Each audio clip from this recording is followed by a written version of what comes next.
Oui, bonjour les amis, aujourd'hui nous lisons l'évangile de Luc. Nous sommes au chapitre 24, nous allons lire les versets 13 à 35 pour parler des pèlerins d'Emmaüs. En effet, vous vous souvenez que le jeudi, nous avons l'habitude de lire en fait l'évangile de dimanche prochain, de telle façon à ce que certains d'entre vous qui ont besoin de préparer travail explicatif pour le dimanche aient le temps de le faire. Et donc c'est ce que nous allons faire pour ce texte qui est quand même rabattu. Je pense que tout le monde l'a déjà entendu au moins quelques fois. Et voici que ce même jour, deux d'entre eux se rendaient à un village du nom d'Emmaüs, à 2 heures de marche de Jérusalem. Ils parlaient entre eux de tous ces événements. Or, comme ils parlaient, ils discutaient ensemble, Jésus lui-même les rejoignit et fit route avec eux, mais leurs yeux étaient empêchés de le reconnaître. Il leur dit, quels sont ces propos que vous échangez en marchant? Alors ils s'arrêtèrent, l'air sombre. L'un d'eux, nommé Cléopas, lui répondit, mais tu es bien le seul à séjourner à Jérusalem qui n'ait pas appris ce qui s'y est passé ces jours-ci. Ah bon, et quoi donc? Leur dit-il. Ils répondirent, ce qui concerne Jésus de Nazareth, qui fut un prophète puissant en action et en parole devant Dieu et devant tout le peuple. Comment nos grands prêtres et nos chefs l'ont livré pour être condamné à mort et l'ont crucifié. Et nous, nous espérions qu'il était celui qui allait délivrer Israël. Mais en plus de tout cela, voici le 3e jour que ces faits se sont passés. Toutefois, quelques femmes qui sont des nôtres nous ont bouleversés. S'étant rendues de grand matin au tombeau et n'ayant pas trouvé son corps, elles sont venues dire qu'elles ont même eu la vision d'anges qui le déclarent vivant. Quelques-uns de nos compagnons sont allés au tombeau et ceux qu'ils ont trouvés étaient conformes à ce que les femmes avaient dit. Mais lui, ils ne l'ont pas vu. Alors il leur dit, esprit sans intelligence, cœur lent à croire tout ce qu'ont déclaré les prophètes, ne fallait-il pas que le Christ souffrît cela et qu'il entrât dans sa gloire? Et commençant par Moïse et par tous les prophètes, il leur expliqua dans toutes les Écritures ce qui le concernait. Ils s'approchèrent du village où il se rendait, et lui fit mine d'aller plus loin. Mais ils le pressèrent en disant, mais écoute, non, reste avec nous, car le soir vient et la journée déjà est avancée. Alors il entra pour rester avec eux. Or, quand il se fut mis à table avec eux, il prit le pain, il prononça la bénédiction, le rompit, le leur donna. Et alors, leurs yeux furent ouverts. Ils le reconnurent. Et puis, il leur devint invisible. Ils se dirent l'un à l'autre, notre cœur ne brûlait-il pas en nous, tandis qu'il nous parlait en chemin et nous ouvrait les Écritures? À l'instant même, ils partirent. Ils retournèrent à Jérusalem. Ils trouvèrent réunis les 11 et leurs compagnons, qui leur dirent, c'est bien vrai, le Seigneur ressuscité, il est apparu à Simon. Et eux racontèrent ce qui s'était passé sur la route et comment ils l'avaient reconnu à la fraction du pain.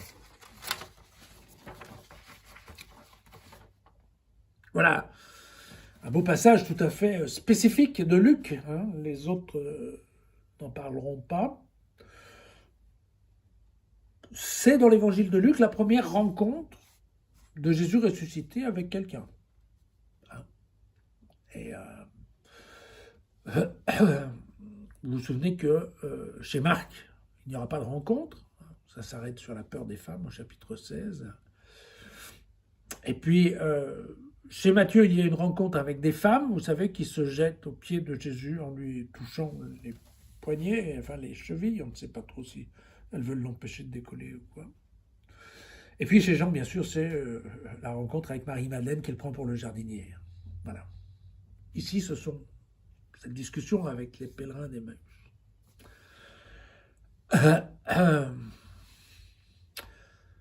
Si on regarde bien, les disciples résument assez bien la situation. Les faits sont indiscutables. La déception est celle de nombreux juifs qui ont espéré effectivement que le Messie était bien le Messie qu'ils avaient imaginé, c'est-à-dire non seulement un Messie qui reviendrait sur un trône de gloire, qui viendrait réinstaller en fait la puissance de Dieu, mais surtout, qui foutrait les Romains à la porte. Hein. Et Israël pourrait reprendre son indépendance politique. Vous voyez, ils ont l'air sombres.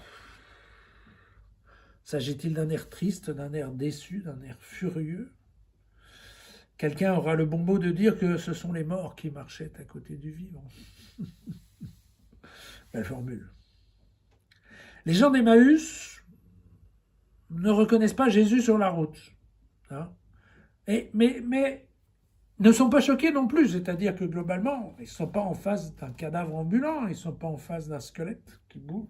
Ils ne sont pas choqués.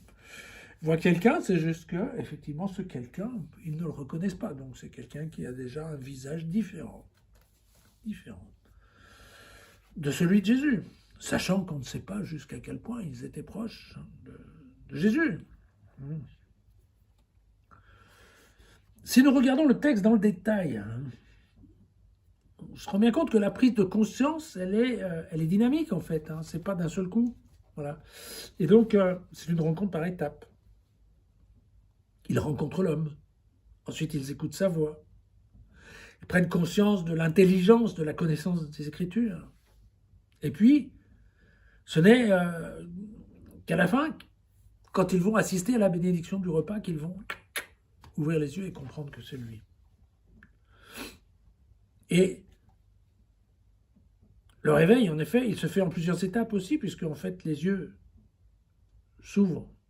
Enfin, ils passent d'une vision sensible à une compréhension de l'image du Christ ressuscité, et enfin, ça sera leur cœur. Vous voyez, voilà, c'est progressif tout ça. Et là, on comprend bien, c'est à sa manière de médecin, puisqu'on dit que Luc était médecin, donc c'est vrai que globalement, dans son évangile, il y a une certaine logique, une certaine rigueur dans la construction. Eh bien, effectivement, il va nous disséquer, en fait, la réaction des disciples par rapport à la vue de Jésus.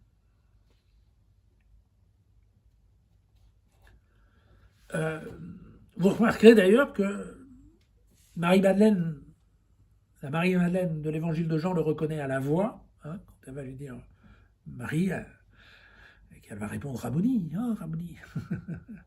Et ici, le truc de la voix, ça ne marche pas, mais attention, on comprend que, encore une fois, ces disciples d'Emmaüs étaient-ils très proches de Jésus? Avaient-ils l'habitude de l'entendre? Je ne sais pas. On ne sait pas. De nombreux théologiens vont expliquer que c'est à la rupture du pain que les disciples vont comprendre que l'homme est Jésus ressuscité.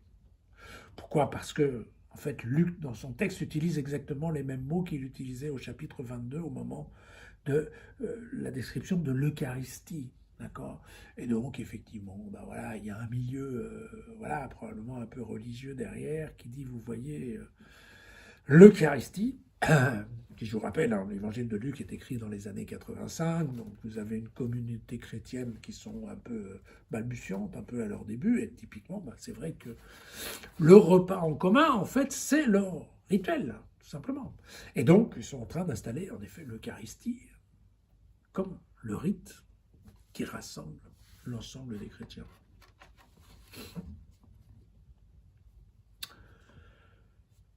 Bon, c'est possible, hein. Ce qui est certain, en revanche, c'est que ce que probablement les disciples d'Emmaüs ont plutôt compris, c'est qu'en toute logique, quand vous êtes invité chez quelqu'un, à l'époque des Juifs, de Paul, ou de Jésus, on ne se met pas en bout de table et c'est pas l'invité qui fait la distribution, la fraction du pain, et qui fait lever la coupe de vin avant le repas. C'est le maître de maison. D'accord? Et donc, si cet homme que rencontre et qu'ont invité les pèlerins d'Emmaüs à venir dormir chez eux, manger et dormir chez eux, eh bien, si cet homme s'assoit en bout de table et que c'est lui qui démarre la fraction du pain et la bénédiction, alors c'est que cet homme est le maître. D'accord? Et ça, c'est ça ce qu'en fait va déclencher le truc. Plutôt que, le mouvement eucharistique. Enfin bon, là encore une fois, c'est une discussion de théologien. Mais ce qui est certain, c'est qu'en termes d'habitude, c'est tout à fait anormal que l'invité se mette au bout de la table et que ce soit lui qui commence à faire la distribution du pain. Et vous savez, dans les repas juifs, il prenait aussi la première coupe de vin pour faire tchin-tchin. Et donc, que Jésus prenne l'initiative de faire ça, ça prouve que, en effet, Jésus est le maître du repas.